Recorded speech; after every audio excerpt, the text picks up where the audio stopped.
로마서 15장 8절부터 13절 말씀 마음을 집중하시고 함께 읽어보십니다.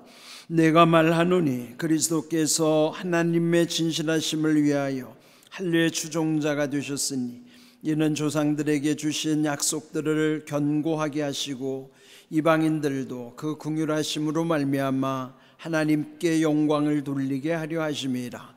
기록된 바 그러므로 내가 열방 중에서 주께 감사하고 주의 이름을 찬송하리로다 함과 같으니라. 또 이르되 열방들아 주의 백성과 함께 즐거워하라 하였으며 또 모든 열방들아 주를 찬양하며 모든 백성들아 그를 찬송하라 하였으며 또 이사야가 이르되 이새의 뿌리 곧 열방을 다스리기 위하여 일어나시는 이가 있으리니 열방이 그에게 소망을 두리라 하였느니라. 소망이 하나님이 모든 기쁨과 평강을 믿음 안에서 너희에게 충만하게 하사 성령의 능력으로 소망이 넘치게 하시기를 원하노라. 아멘. 인생을 비유하는 여러 가지 표현 중에 인생은 마치 나그네 길과 같다라고도 합니다. 또 나그네는 정처 없이 떠돌기 때문에 만일 목적지를 잃어버린다고 하면은 그냥 막연히 떠도는 방랑자가 될 수도 있습니다. 요즘 현대인들은 여행을 좋아하기 때문에 여행을 가기 전부터 출발서부터 도착하기의 모든 과정, 경유지를 다 꼼꼼히 살피기도 합니다. 또 옛적에는 성지를 순례하기 위해서 또 순례자들이 또 그 길을 떠나기도 합니다. 이와 같이 누군가는 나그네로 또 방랑자나 순례자로 그 여행자의 모습이 우리들의 삶 속에도 비추어져 있는 것이죠. 그렇다면은 여러분, 우리가 길을 갈 때는 어디로부터 시작하여 최종 목적지가 어디가 돼야 하는가? 물론 과정의 경유지는 상황에 따라서 달라질 수도 있어요. 우리 인생이 누구든지 한 번밖에 주어지지 않은 것이고 한 번만 쓸 수 있는 기회인데, 그렇다면 성경은 우리에게 나는 어디로부터 시작하여 어디에 최종 목적지인가를 성경은 분명히 말씀해 주고 있습니다. 지난주 주일 말씀의 제목은 믿음으로부터 내용이었어요. 그 중에 히브리서 11장 6절의 말씀 속에 믿음의 네 가지 핵심을 우리 함께 나누었어요. 믿음이 없이는 하나님을 기쁘시게 하지 못하나니 하나님께 나아가는 자는 반드시 그가 계신 것과 또한 그가 자기를 찾는 자들에게 상 주시는 이심을 믿어야 할지니라. 그러니까 믿어야 하는 핵심 네 가지. 그 첫 번째가 믿음은 하나님을 기쁘시게 하는 것이라. 그러면 믿음이 없으면 하나님을 기쁘시게 할 수가 없죠. 여러분, 우리의 믿음이 하나님을 기쁘시게 한다고는 사실이 얼마나 귀한 일일까요? 두 번째로는 믿으면 하나님께 나아가야 되는 거예요. 오늘 여러분이 믿음의 증거로 이 예배 자리에 나온 것처럼 믿으면 하나님께 나오는 증거가 있는 것이죠. 세 번째로 믿음의 내용이 바로 살아계신 하나님을 믿는다는 것이죠. 없는 신이 아니고 또는 잘못된 신이 아니라 지금도 살아계셔서 우리와 함께 하시는 살아계신 하나님을 믿는 믿음의 내용. 그리고 네 번째로는 그 하나님은 우리에게 이 땅에서 수고한 대로 보상을 해주시는 하나님이시라 하는 내용이에요. 그러면은 믿음으로부터라고 하는 것이 출발이라고 그러면 고린도전서 13장 13절을 보면은 믿음, 소망, 사랑, 이 세 가지는 항상 있는 것이라고 말씀하십니다. 그러면 믿음으로부터 시작이라면은 소망은 우리가 가야 하는 목적지예요. 그래서 오늘 제목을 소망을 이루기까지로 정했습니다. 어디로부터 어디까지. 그것은 우리 인생의 출발로부터 마지막 끝 지점을 표현하는 내용이에요. 여러분, 이 중간의 과정은 상황에 따라 달라질 수도 있고 우리의 임의로 바꿀 수도 있지만은 그 출발과 마지막 지점은 분명해야 돼요. 그리고 예측 가능해야 돼요. 우리의 믿음은 막연한 게 아닙니다. 믿음은 이 처음과 마지막이 확실하고 지금 살아가고 있는 우리의 상황은 하나님이 우리에게 자유의지로 주셨으니 그는 우리의 임의로 경영할 수 있는 기간이에요.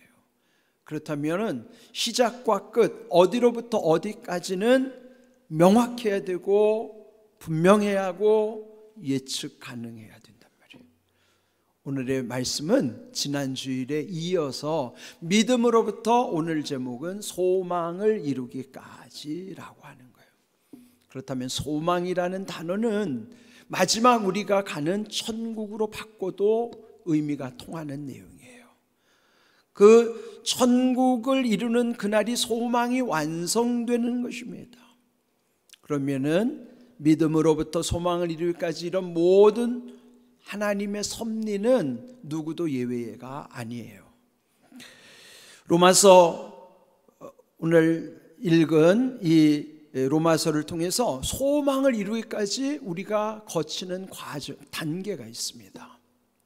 로마서 5장 3절, 우리가 환난 중에도 즐거워하나니 이는 환난은 인내를, 인내는 연단을, 연단은 소망을 이루는 줄 알미라. 마지막 소망을 이루려면은 이 앞에 세 단계를 거쳐야 되는 거예요. 그런데 그 첫 번째가 환난의 단계입니다. 환난이란 크고 작든지 간에 각자 자기들이 겪는 어려운 일들, 고난, 고통의 일들이 환난이에요. 그런데 환난을 즐거워한다는 것은 사실 이해하기 어렵죠. 누가 고통을 즐거워할 수 있겠어요? 그런데 이런 모든 과정의 끝을 알미로다. 이 소망을 아는 사람만이 지금 당하는 환난 중에도 구원의 기쁨과 즐거움을 놓치지 않는 것이에요. 환난 중에도 즐거워할 수 있다 그러면은 그 삶은 분명히 무언가 다르기 때문에, 무언가가 있기 때문일 것이에요. 여러분, 이 환난 중에도 즐거워하는 것은 환난으로만 끝나는 것이 아니라 환난을 통해서 인내하기 때문이에요. 인내라는 것은 참을 인, 견딜 내자예요. 참고 견뎌내는 만큼이나 우리는 점점 강해져 가고 온전해지는 겁니다. 운동을 하시는 분들은 보면 자기의 수준이 있잖아요. 어떤 분들은 팔굽혀펴기 하나도 못하는 분이 있어요. 근데 저는 지금 매일 119개를 합니다. 그게 하루아침에 된 게 아니에요. 처음에 조금씩 단계, 강도를 높여서 그것을 참아냈기 때문에, 인내했기 때문에 그만큼 강해져 가는 거예요. 그 환난은 그 자체가 힘들다 하지만은 그것을 참아내고 견뎌내는 것을 통해서 점점 우리는 강해져 가는 것이죠. 그리고 인내 다음의 과정이 연단입니다. 연단은 영어 성경에는 캐릭터라고 번역했어요. 캐릭터라는 것은 성품을 뜻하는 거예요. 이런 인내하는 과정이 연단하면서 우리의 성품이 온전해져 가는 것이죠. 그리스도인의 성품을 담는 것은 예수님을 담는 거예요. 그냥 닮아지지 않고 예수님이 십자가를 통과하신 것처럼 우리도 자기 십자가를 지고 예수님의 십자가의 길을 갈 때에 환난은 인내를, 인내는 연단을, 연단은 이 마침내 소망에 이르게 하신다 하는 것이죠. 그러므로 여러분, 크고 작은 어려움이 있을 때 구원의 감격과 기쁨을 놓치지 마시고, 또 이런 과정의 끝이 소망을 이루는 과정이라는 것도 우리는 늘 마음에 두고 살아야만 하는 것입니다. 이와 같은 것은 모든 이방인들도 하나님이 참여하는 은혜를 주셨어요. 오늘 읽은 말씀 9절을 보시면은 그 긍휼하심으로 말미암아 하나님께 영광을 돌리게 하려 하심이라. 기록된 바 그러므로 내가 열방 중에서 주께 감사하고 주의 이름을 찬송하리로다 함과 같으니라 그랬어요. 불쌍히 여기시는 긍휼의 은혜로 이방인들도 하나님께 영광을 돌리게 하셨다 하는 거예요. 이 기록된 바라는 것은 시편 18편 49절에 이미 구약에 기록된 것을 바울 사도가 인용하는 것이죠. 그로 인하여 열방 중, 열방이란 모든 나라 모든 민족을 가리키는 거예요. 모든 열방 중에서 하나님께 감사하며 찬송하는 이유라는 것이죠. 그러면 그 다음에 이 모든 것을 성취하시는 것도 하나님의 섭리였어요. 12절을 보시면 또 이사야가 이르되 이새의 뿔이 곧 열방을 다스리기 위하여 일어나시는 이가 있으리니 열방이 그에게 소망을 두리라 하였느니라. 이새의 뿔이 열방을 다스리기 위하여 일어나시는 이가 곧 예수님이시죠. 예수님이 오셔서 이 모든 하나님의 뜻을 완성하심으로 말미암아 열방 모든 민족 모든 나라가 예수님께 소망을 둘 것이라고 예수님 태어나시기 700여 년 전 이사야 선지자를 통해서 이사야 11장 10절에 예언된 말씀이 성취되었다는 거예요. 이루어졌다 하는 것이죠. 여기서 강조하는 것은 예수님께 모든 열방이 소망을 두게 하시는 하나님의 뜻이었다 하는 것이죠. 그래서 오늘 읽은 13절에도 보면은 하나님을 일컬어 소망이 하나님이라고 고백하는 거예요. 소망이 하나님이 모든 기쁨과 평강을 믿음 안에서 너에게 충만하게 하사 성령의 능력으로 소망이 넘치게 하시기를 원하노라. 왜 소망이 하나님이라고 칭했는가? 여기 셋째 줄에도 보면은 소망이 넘치게 하시기 때문에, 그래서 바울이 지금 축복하는 내용이에요. 넘치려면은 먼저 부족한 부분이 채워지는 것, 그것을 충만이라고 하는 거예요. 그런데 여러분, 이 충만함의 은혜는 믿음 안에서 기쁨과 평강이 채워져 가는 거예요. 우리의 기쁨이라는 건 일시적인 것이죠. 그런데 우리 안에는 영원한 것이 없어요. 하나님께만 있는 것이죠. 믿음 안에서 모든 기쁨 평강을 우리를 위해서 충만하게 하실 뿐만 아니라 또한 성령의 능력으로 소망의 하나님을 향한 그 소망이 넘치게 하시기로. 넘친다는 것은 뭘까요? 충만하여 그 다음이 넘치는 단계. 왜 넘치게 하실까요? 낭비의 의미가 아니고 넘치는 것은 흘러가게 하시기 위함이랍니다. 은혜는 흐르는 겁니다. 그러려면은 우리 안에 충만함을 경험하고 넘치면서 흘러가는 거예요. 모든 사람들을 향하여.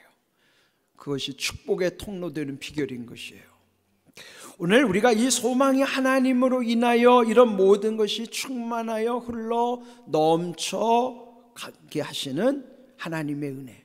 그런데 잠언 23장 17절에 보면은 소망이 끊어질 수도 있다는 거예요. 내 마음으로 죄인의 형통을 부러워하지 말고 항상 여호와를 경외하라. 정령이 내 장래가 있겠고 내 소망이 끊어지지 아니하리라. 소망이 끊어질 수도 있다는 얘기예요. 근데 소망이 끊어지지 않으려면 어떻게 해야 되는가 하면은 우리의 마음에서부터 죄인의 형통을 부러워하지 말아야 된다. 죄인의 형통이 뭘까요? 여러분 주변에서 저 사람은 하나님 알지도 못하고 예수를 믿지도 않는데 그 집이 너무너무 잘 되는 거예요. 사업도 잘 되고 애들도 잘 되고 모든 게 다 잘 되는데 우리는 하나님 믿는다고 하면서도 맨날 보면은 속된 말로 말하면 왜 이 모양 이 꼴일까? 그럴 때 마음에 하나님에 대한 원망과 불평이 생기는 거예요. 이런 죄인의 형통, 악인의 잘 되는 모습 속에서 우리 마음이 불편할 때 그것도 시험이 드는 거란 말이죠. 그런데 그 순간을 보면은 그러한 것 같은데 소망을 이루는 것 관점에서 보면은 이거는 잠시예요. 마치 뿌리가 없는 꺾어지어 놓은 꽃의 화려함에 불과한 거예요. 그러면 그걸 부러워할 이유가 없죠. 다만 지금의 상황 속에서는 내게 뭔가 결핍된 것을 아쉬워할 때 부러워하는 현상이 있을 수 있어요. 그런데 죄인의 형통을 부러워하지 말라. 쉽지 않습니다. 어떻게 할까요? 항상 여호와를 경외하지 않으면 악인의 형통이 자꾸 거슬리는 거예요, 내 마음을. 내가 할 수 있는 건요, 항상 여호와를 경외하는 거예요. 경외라는 것은 하나님을 최고로 사랑하고 하나님을 가장 두려워하는 그 믿음을 경외라고 그랬어요.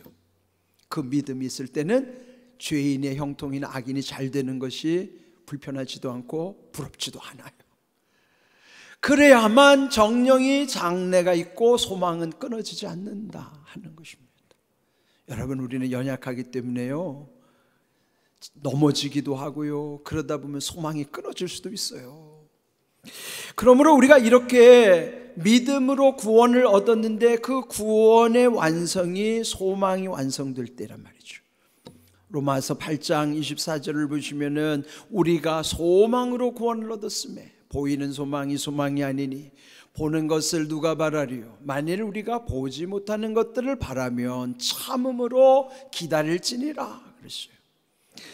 소망으로 구원을 얻는다는 의미가 뭘까요? 우리가 일반적으로 알고 있기로는 구원은 믿음으로 받는다고 그러잖아요. 맞죠? 처음에 구원의 시작은 믿음이지만은 구원의 완성은 소망을 붙잡을 때만이 구원이 완성되는 거예요.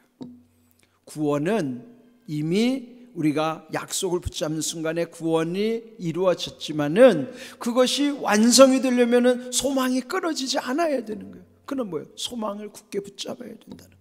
그래서 여기서 소망으로 구원을 얻는다는 구원은 완성된 구원을 일컫는 것이죠. 믿음으로 구원을 받는 것, 그리고 소망으로 구원이 완성되는 것. 그래서 여기서 소망으로 구원을 얻는다 하는 것이죠. 그런데 여기 보면 보이는 소망은 소망이 아니라 그랬어요. 왜 그럴까요? 소망은 장차 이루어질 약속을 믿는 것이기 때문에 소망은 현재가 되면 소망의 유효기간이 끝나는 거예요. 소망은 지금에서 저기 완성되는 걸 보니까 지금에서 소망인 것이지 소망이 이루어지는 날은 그건 더 이상 소망이 아니에요. 현실이 되는 거예요. 현재가 되는 거예요. 그러면 소망은 지금은 보이지 않아요. 보이는 것은 소망일 수가 없어요. 보이는 소망은 소망이 아니란 말이죠. 그런데 보지 못하는 것을 바라는 것, 그 소망이 있다면은 참음으로 기다려야 된다. 이게 뭐냐? 인내하는 믿음을 통해서 연단을 거쳐 마침내 소망을 이룬다 하는 표현. 로마서 5장 3절의 말씀과 일치하는 내용이기도 한 것입니다. 이렇게 믿음으로부터 구원을 받아 소망을 붙잡아 구원이 완성될 때까지 우리에게는 끊임없이 이렇게 환난은 인내를, 인내는 연단을, 연단은 소망이 이른다고 하는 이 과정을 우리 늘 마음에 새기고 살아가야 하는 것입니다. 요한일서 3장 3절을 보시면은 주를 향하여 이 소망을 가진 자마다 그의 깨끗하신 것 같이 자기를 깨끗하게 하느니라 그랬어요. 여러분, 소망을 가진 자는 늘 주님을 향하는 자예요. 천성을 향한다고 하는 것은 주님을 바라보고 살아가는 사람이에요. 소망을 가진 것은 늘 주를 향하여 살아가는다는 표현이고, 또 주를 향하여 소망을 가진 자는 주님의 정결하신 것 같이 자신도 정결하게 할 수 있는 거예요. 세상을 살아간다고 하는 것은 얼마나 많은 오욕을 뒤집어 쓰고 삽니까? 세상의 모든 죄의 굴레에서 자유로울 수 없으니 여러분, 우리가 이 세상을 살아가는 것은 정결하기가 어려워요. 정결할 수 있는 비결은 늘 주님을 향해서 소망을 가지고 살아갈 때만이 주님의 깨끗하심을 통해서만이 나는 정결해질 수 있음을 약속해 주신 말씀입니다. 소망을 늘 품고 살아간다고 하는 것이 우리에게 얼마나 중요한 것인가? 그래서 시편 42편 11절을 보면은 소망을 하나님께 둬야 된다는 거예요. 너는 하나님께 소망을 두라. 하나님께 소망을 두지 않는 사람들에게 나타나는 두 가지 현상이 낙심하는 일이고 불안해하는 일이에요. 내 영혼아, 내 속사람을 일컬어서 자기가 탄식하는 내용이에요. 내 영혼아, 내 속사람아, 네가 어찌하여 낙심하며 어찌하여 내 속에서 불안해하는가? 그러므로 하나님께 소망을 두라는 거죠. 하나님께 소망을 둬야 하는 이유는 낙심하지 않기 위함이요 불안해하지 않기 위함이라. 하나님께 소망을 둘 때만이 낙심을 이기고 불안이 변하여 평안함으로 인하여 세상을 향해서도 담대하게 살아갈 수 있는 것이죠. 물론 일시적인 낙심하는 일시적인 불안한 상황이 올 수는 있어요. 여기서 말하는 것은 일시적인 현상이 아니라 지속적인 현상이에요. 하나님께 소망을 두지 않으면 지속적으로 낙심할 수밖에 없고 불안해질 수밖에 없어요. 그러나 하나님께 소망을 두는 사람은 잠시 낙심할 일이 있을지 몰라도, 잠시 불안한 일이 있을지는 몰라도 다시 금방 회복하는 거예요. 하나님이 주시는 은혜 속에 평안함으로 세상을 향하여는 담대하게 살아갈 수 있는 것이죠. 여러분, 하나님께 소망을 둬야 됩니다. 세상에 소망을 둘 곳은 없어요. 세상의 모든 것은 변하기 때문이에요. 항상이라는, 변하지 않으시는 분은 오직 하나님 한 분밖에 없습니다. 그러므로 우리의 인생은 늘 하나님께 소망을 두고 살아가야 하는 것입니다. 이렇게 살아가는 사람의 고백이 시편 71편 14절입니다. 나는 항상 소망을 품고 주를 더욱 찬송하리이다. 소망이 끊어지지 않기 위해서 항상 소망 붙잡고 사는 사람은 날마다 더욱이란 날마다라고 표현할 수 있어요. 날마다 하나님을 찬송하는 인생으로 살아가는 것이죠. 이게 얼마나 귀한 은혜인지 몰라요. 그러므로 믿음으로부터 소망을 이루기까지 이거 명확해야 되고, 이렇게 살아가는 우리에게는 항상 소망 붙잡고 살아가면서 찬송하는 증거가 우리 가운데 있다 하는 것이죠. 시간과 공간을 한눈에 보여주는 시각적인 효과가 있는 시계가 모래시계란 말이에요. 모래시계를 보면 호리병 같은 두 개를 이렇게 딱 연결시켜서 위에 모래가 밑으로 쭈르르르르 흘러오면서 아래에 이렇게 쌓여 올라가는 게 보여지잖아요. 보통 시계는 시간이 흘러가면은 다 소멸되고 아무것도 눈에 보이지 않는 것 같은데, 모래시계를 보면은 시간이 흘러 이 모래라고 하는 어떤 이런 소유가 없어져 가는 것이 아니라 다음 세상에서 쌓여지고 있다는 사실을 보여주는 거예요. 우리가 이 땅에 살아가는 것이 소멸되는 게 아닙니다. 시간의 경과와 함께 다음 세상에 우리의 모든 것은 쌓여지게 하시는 거예요. 천국이 그런 곳이에요. 여러분, 모래시계를 보면서 인생을 보시기 바랍니다. 최근 책 중에 눈 떠보니 선진국이라는 책이 있어요. 그러나 우리 민족이 그냥 앞만 보면서 그냥 아둥바둥 뒤도 안 돌아보고 앞만 보고 열심히 이 나라를 건설했는데, 어느 순간에 보니까 우리도 모르는 사이에 세계의 모든 사람들이 우리나라를 선진국이라고 칭해 준 거예요. 선진국이 아무나 되는 게 아니거든요. 전쟁에 패해서 세상에서 가장 못 사는 나라에서 세상에서 10손가락 안에 들어가는 나라가 되는 거, 이거 역사상의 우리나라, 우리 민족이 유일한 거예요. 기적적인 일이죠.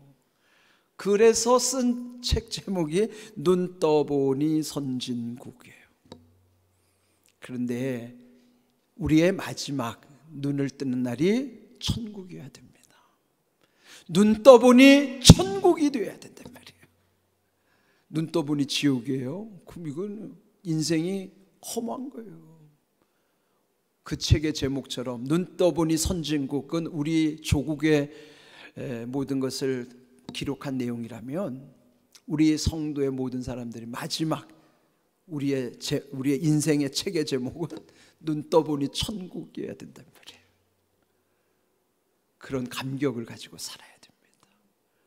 지난 주일의 제목과 오늘의 제목을 함께 연결하면 믿음으로부터 소망을 이루기까지입니다. 이런 귀한 약속을 믿고 여러분의 삶이 예측 가능해야 돼요.